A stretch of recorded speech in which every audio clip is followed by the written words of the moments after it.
À la fin de la vidéo, vous dites qu'il faut mettre sa foi absolument dans la Bible seule. Est-ce que cela ne reviendrait-il pas à idolâtrer la Bible et la fait prendre la place de Dieu?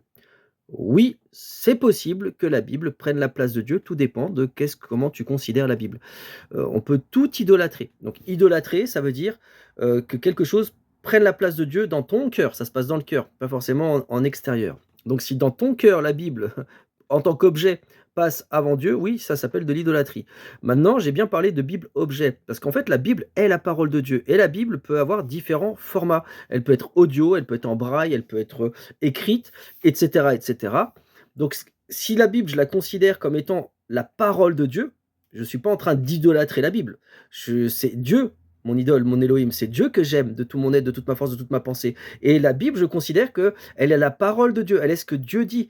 Donc j'aime ce que Dieu me dit, ou en tout cas je veux m'y conformer le plus possible avec son aide, mais je ne suis pas en train d'idolâtrer. Par contre, si je commence à prendre l'objet en tant que objet à la place de Dieu, oui, c'est possible. Si je commence à prendre l'objet, à lui faire des bisous et à lui dire, j'en sais rien. Après, même ça veut rien dire, parce que ça veut pas dire qu'il passe avant Dieu.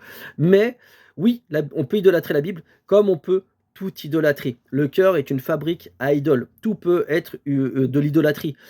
Ses projets personnels, même les soi-disant les plus bienveillants, même un ministère pour Dieu peut devenir une idole si ça prend la place de Dieu, ou n'importe quoi peut être une idole en fait. Le cœur est une fabrique à idoles parce qu'il n'y a rien de bon dans le cœur de l'homme. Et si on considère aussi que la Bible est la parole de Dieu, on peut donc croire ce qu'il y a absolument dedans. Donc après, encore une fois, c'est comment vous vous positionnez par rapport à la Bible. Moi, je crois que la Bible est la parole de Dieu. Il est écrit qu'il n'y a rien à rajouter et rien à en retirer. Donc elle est absolument parfaite. Donc tout ce qu'on va pouvoir me dire, je vais le remettre au regard de ce que disent les Écritures, donc au regard de ce que dit la Bible écrite. Et si ce qu'on me dit n'est pas écrit dans la Bible, je ne le crois pas, parce que la Bible elle-même dit qu'elle est la vérité, la parole de Dieu. Donc si par exemple, je sais pas moi, on me dit qu'il faut prier les gens qui sont morts, la Bible me dit que tu ne prieras pas les gens morts. Peu importe la personne qui me dit qu'il faut prier les morts, aussi haut placée soit-elle dans la société ou même dans le monde ecclésial, si la Bible me dit que c'est non, eh bien je considère que c'est non. Donc oui, c'est une question d'approche. Je mets ma foi uniquement dans ce qui est écrit dans la Bible, pas en tant qu'objet, mais parce que je considère qu'elle est la parole de Dieu. 2 Timothée 3,16. Toute écriture est inspirée de Dieu et utile pour enseigner, convaincre, pour corriger, pour instruire dans la justice.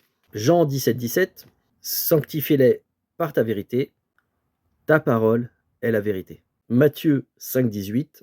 Car je vous le dis en vérité, tant que le ciel et la terre ne passeront point, ne disparaîtra pas de la loi un seul iota ou un seul trait de lettre,